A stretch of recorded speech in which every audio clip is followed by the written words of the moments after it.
बरेली में फिल्म अभिनेत्री दिशा पाटनी के घर पर हुई फायरिंग ने पूरे प्रदेश में सनसनी फैला दी। मुख्यमंत्री योगी आदित्यनाथ ने हाई प्रोफाइल मामले पर सख्त रुख अपनाते हुए कहा है कि बदमाश पाताल में भी होंगे तो भी यूपी पुलिस निकाल लेगी।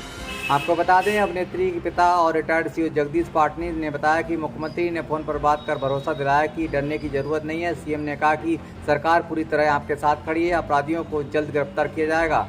सीएम के आश्वासन से पाटानी परिवार में हौसला बढ़ा है और जगदीश पटानी ने कहा कि इन्हें सरकार और पुलिस पर पूरा भरोसा है। पुलिस ने आरोपियों की तलाश में 6 टीमें गठित की हैं। इनमें 2 टीमें दिल्ली और राजस्थान भेजी गई हैं। बरेली पुलिस अब तक 2500 सीसीटीवी फुटेज खंगाल चुकी है। जांच में पता चला है कि बाइक चला रहे बदमाश पूरी समय हेलमेट लगाए थे, जिससे उनके लोकल नेटवर्क की आशंका जताई जा रही है। एसएसपी अनुराग आर्य ने कहा कि 24 घंटे के भीतर हुई 2 बार फायरिंग और पड़ोसियों की आशंका की भी जाँच की जा रही है। उन्होंने कि आई बहुत ही जल्द सनसनीखेज वारदात का खुलासा कर दिया जाएगा।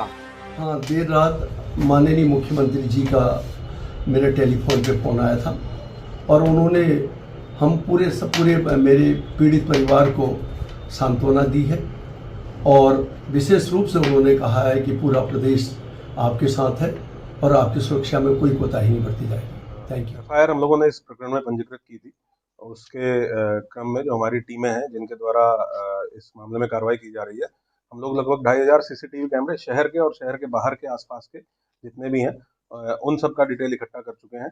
एक टीम हम लोगों के द्वारा लगाई गई है जो इन सारी सीसीटीवी फुटेज के ओरिजिनल जो फुटेज है उनसे एनालाइज करके इस क्राइम का एक पैटर्न पकड़ने के लिए और जो अपराधी इसमें शामिल हैं उनके बारे में डिटेल इकट्ठा करने के लिए जितने भी टोल हैं आसपास के उन सब का भी डेटा हमारे द्वारा इकट्ठा किया गया है, ताकि जो टोल्स पे भी अगर कोई इस तरह के वाहन आए हैं जो संदिग्ध हैं या डाउटफुल हैं, हम लोग उसकी भी जानकारी कर सकें, उस पर काम कर सकें। हम लोगों की 2 टीमें राजस्थान और दिल्ली भेजी गई हैं। वहाँ की जो लोकल पुलिस है उससे संपर्क करके वहाँ पे इस गैंग से संबंधित लोगों की जानकारी करने के लिए एक साइबर की विशेष टीम लगाई गई है, जिसमें जो 2 पोस्ट हम लोगों को प्राप्त हुई है, एक ऑडियो प्राप्त हुई थी मीडिया के माध्यम से और एक पोस्ट प्राप्त हुई थी।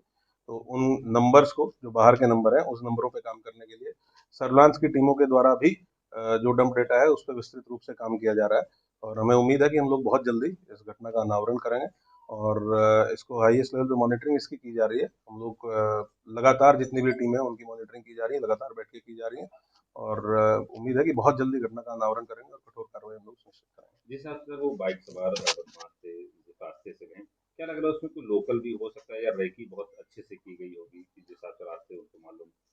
हम लोग इस चीज़ को ज़रूर देख रहे हैं कि जो हेलमेट लगाए हुए लोग हैं वो कौन है और अगर उसमें कोई लोकल इन्वॉल्वमेंट है तो वो जो उनका पैटर्न होगा मूवमेंट का शहर में, जो हम लोग सीसीटीवी कैमरा के माध्यम से एनालाइज कर रहे हैं, उससे हम लोगों को क्लियर हो जाएगा। दोनों एंगल्स पे काम किया जा रहा है कि बाहर के लोग भी हो सकते हैं जो घटना के लिए आए हों और अगर किसी ने उनको लोकली असिस्ट किया है या लोकली उनकी मदद की है तो उसके संबंध में भी हमारी टीमें फिजिकली भी और इलेक्ट्रॉनिकली भी सर्विलांस के माध्यम से जानकारी कर रही है। कितनी टीमें काम कर रही है इस केस कुल 6 टीमें हैं जो अब फील्ड में हमारी काम कर रही हैं। 2 टीमें हैं जिनको बाहर भेजा गया है, बाहर विदेशों में भेजा गया है जानकारी एकत्र करने के लिए।